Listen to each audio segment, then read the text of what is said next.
Hello and welcome to Game Boy Classics. In this installment, the game is Donkey Kong Land 2, which was released by Rare in 1996 for this Game Boy. Donkey Kong Land 2 is a direct Game Boy conversion of Donkey Kong Country 2, one of the very best games for the Super Nintendo. As such, this is an excellent conversion of Donkey Kong Country 2, and this is to the Game Boy what Donkey Kong Country 2 was for the Super Nintendo. This is an amazing downport. Alright, so let's play some of this. All of the music and everything basically that you love about the Super Nintendo original is in this Game Boy version.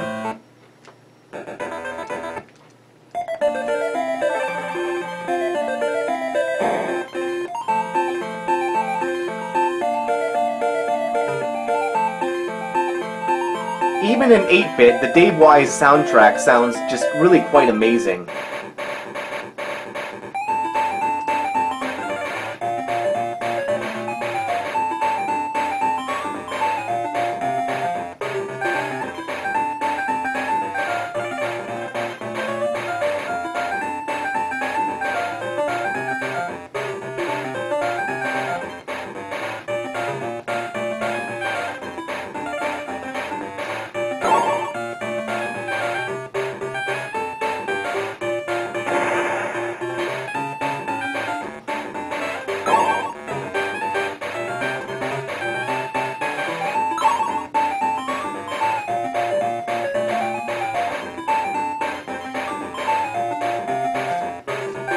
The gameplay conventions are identical to those of the Donkey Kong Country 2. You can jump, run, swing around. You know, as Dixie, you can twirl your hair to control your descent slowly like a helicopter. Diddy can run faster, cartwheel, and then jump out of the cartwheel. The gameplay is just perfect.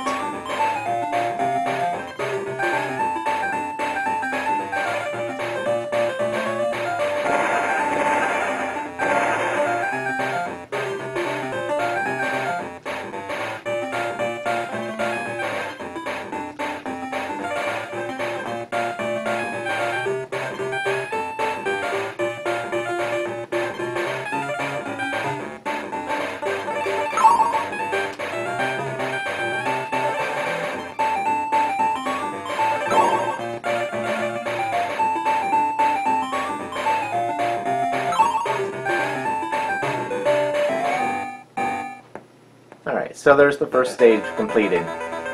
Just like in Donkey Kong Country 2, once you complete a stage, if you found all the bonus rounds, then you get an exclamation mark next to the stage name.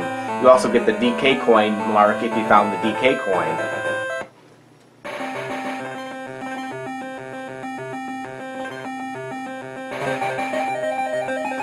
Donkey Kong Land 2 doesn't have all of the stages from Donkey Kong Country 2, because again it is a Game Boy downport, but even still, this is an amazing game for the Game Boy if you consider what the Game Boy was capable of.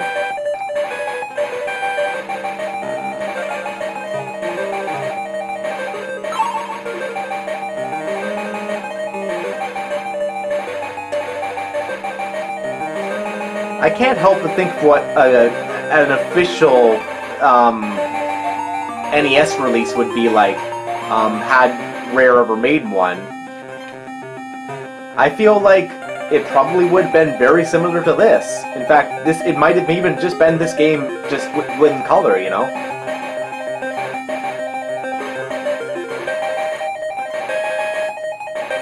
Donkey Kong Country 2 is, you know, one of my favorite games of all time, and Donkey Kong Land 2 here does some interesting things that really should be commended.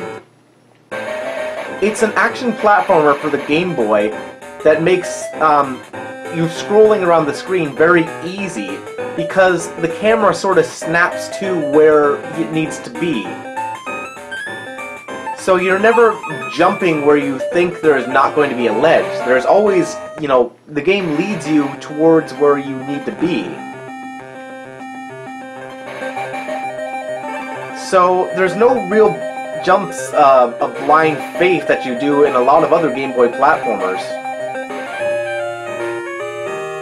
See, I just demonstrated that as an example of something that you could do, and you'd be, you know, deliberately falling to your death there. It's a type of design that's not really noticed unless you play a lot of different Game Boy games, and if you do, you know, you'll really notice it right away about this game. Also, the level designs are largely based around those of the Super Nintendo games, so if you're familiar with those stages, as you know, I'm keenly familiar with, you'll have no problem with this Game Boy port.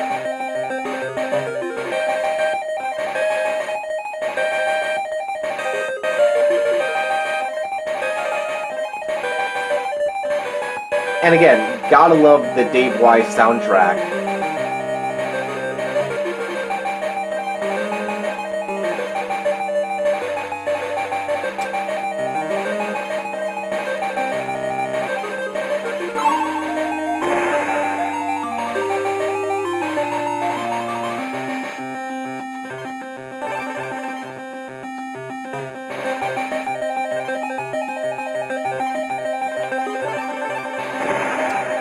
The game also has a surprising amount of speed to it that's actually, again, missing from a lot of Game Boy games.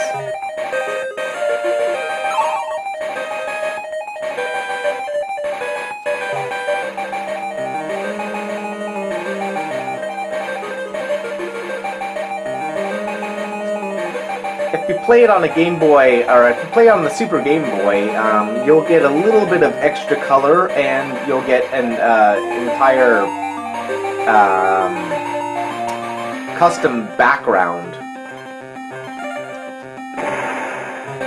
It's nothing that's, you know, spectacular or anything, but it's just something that's nice about this game, you know, being released right in that era of Super Game Boy support.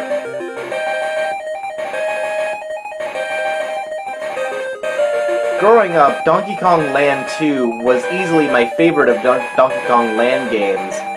And, you know, Donkey Kong Country was such a different game from Donkey Kong Land on the Game Boy. Those two games, you know, shared lineage, but they were so different from each other. And this game was very similar to the Super Nintendo game, and, you know, some people might think that would be, you know, lazy, but considering how much I love Donkey Kong Country 2, I really do think it is my favorite Super Nintendo game ever made. It's seeing this in portable form is certainly no problem with me.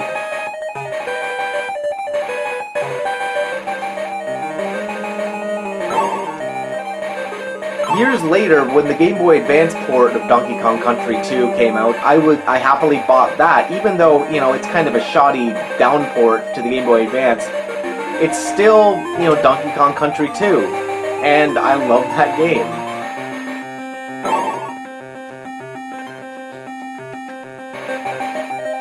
There are certain differences here, like when you pick up the animal buddies, you actually transform into the animals, rather than riding them. This is probably done for limitations of the Game Boy, and it's something I don't really mind all that much. You can still do things like charge attacks by holding down the select button.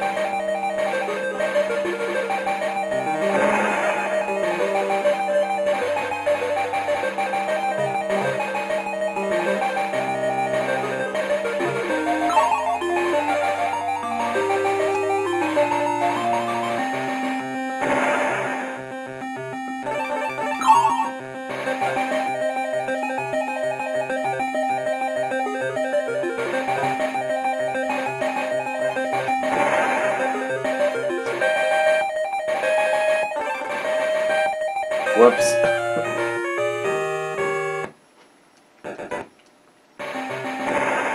The one thing I've always found that was kind of strange is the wasted space of the HUD on the bottom of the screen. It seems to me like they could have used that space, you know, for gameplay, or maybe just had like some little icon that appears when it needs to appear.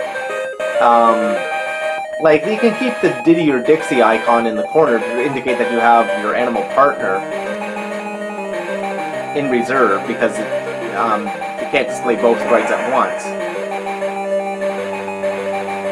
But otherwise, you know, I felt that like the more lives that you have, it just seems like a wasted amount of space. You only need to really know how many lives you have, you know, if you're really running low on lives, and, you know, they could have easily shown that in, like, the top right corner or something.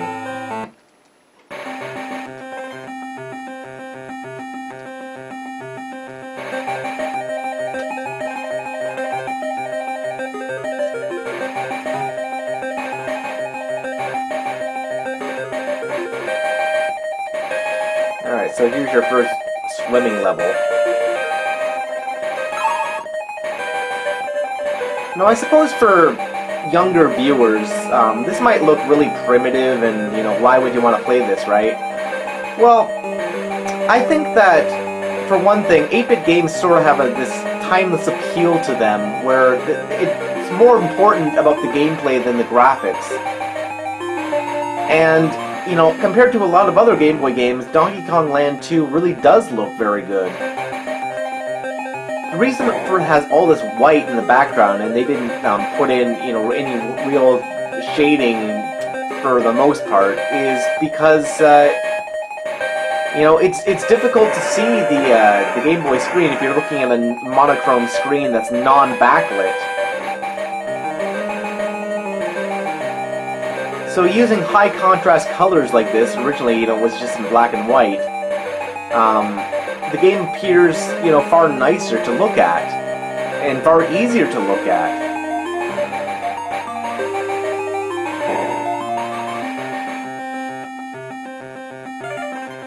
Of course, in modern days, we have the luxury of, like, you know, the 3DS and the PS Vita that have, you know, beautiful backlit screens and all that. But back in the day, handhelds just weren't like that. They were like the Game Boy, or they were like the Game Gear, and were backlit, but then ate up batteries at an alarming rate.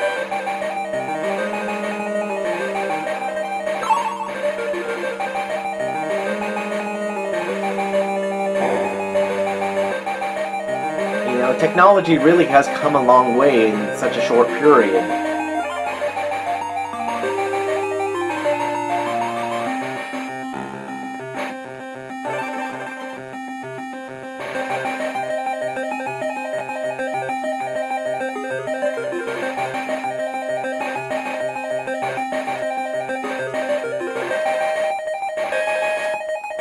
I know I'm not finding everything, I'm just playing just to demo the game.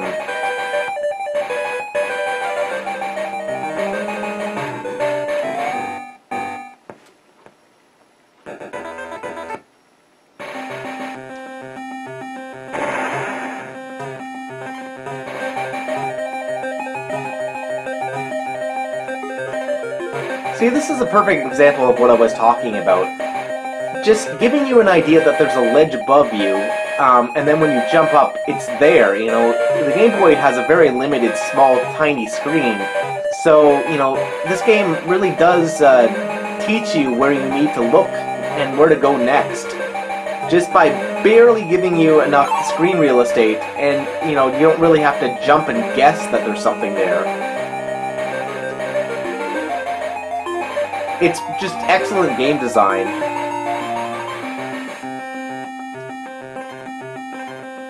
And unfortunately, this kind of excellent game design was rarely seen on the Game Boy and Game Boy Color. There were tons of games that, you know, didn't really get that the Game Boy had a limited screen real estate and knew how to deal with that.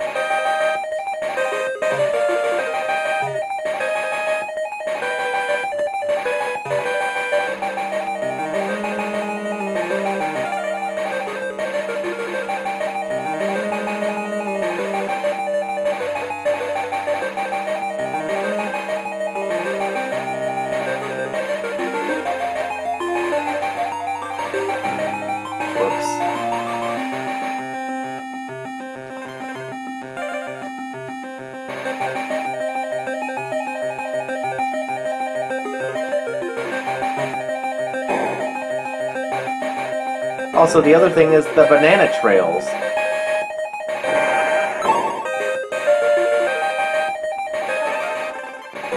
Whoops.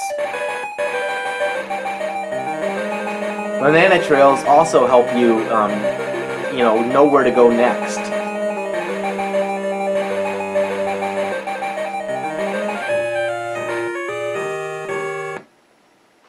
Get hit by the dragonfly. Whoops.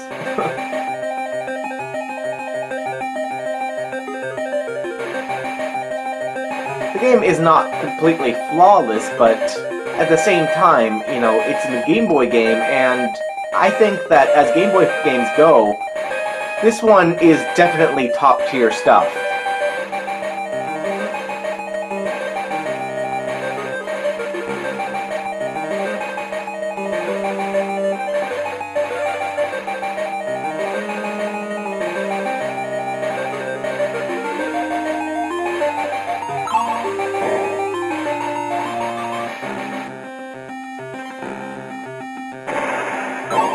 And you know what else? Above all, the game is just fun to play. This is a really entertaining game. And when it comes to this kind of game, if you're not having fun, well, what's the point in playing it, right?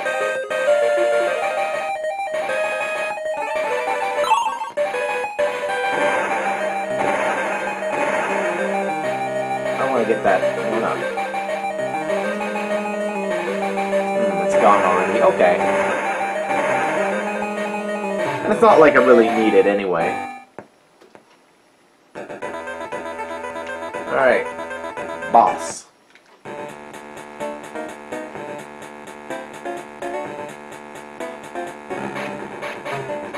If you're familiar with the Super Nintendo Donkey Kong Country 2, then you should be immediately familiar with the bosses, because the bosses are the same in this game.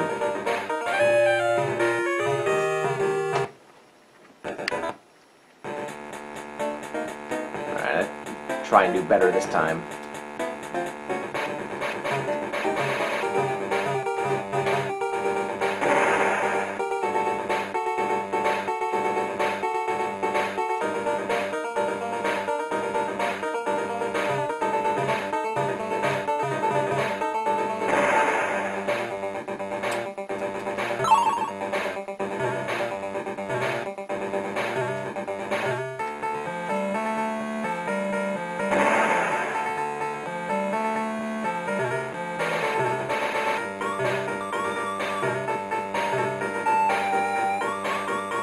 I've always been fond of the boss music.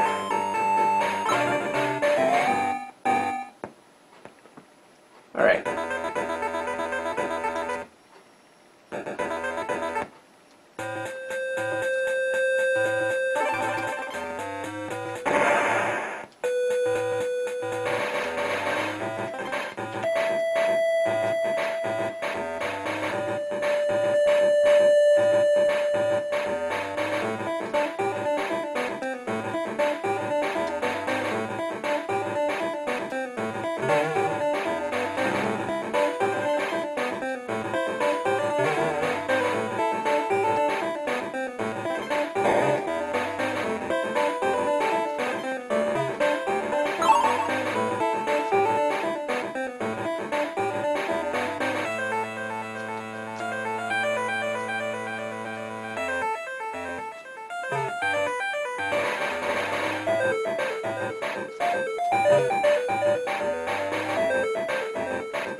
I'm not completely sure how to get up there. Oh, I probably need the spider. So that's what it will be. Go back to the spider.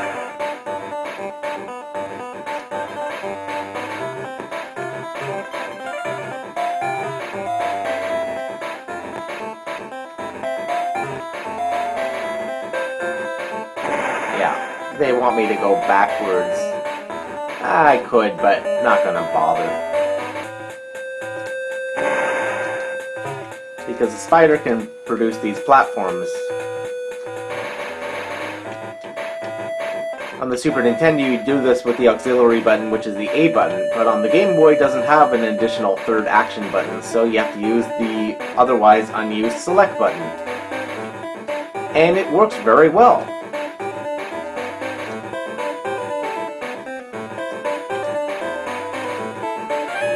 Whoops.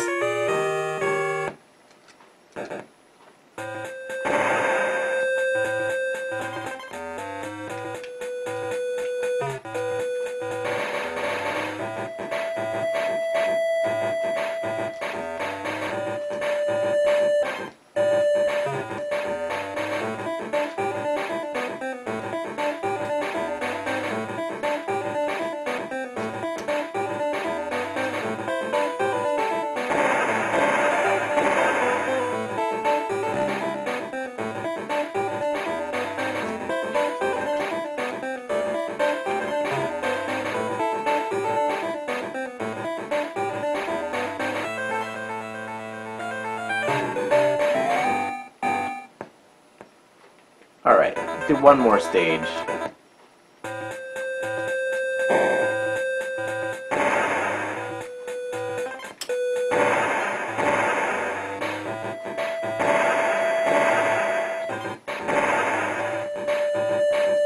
Well, whoops.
Alright guys, if you have any questions about this game, feel free to leave those in the comment section down below. Also, be sure to hit the like button, because hitting the like button helps support my channel and lets me know that you guys want to see more videos like this.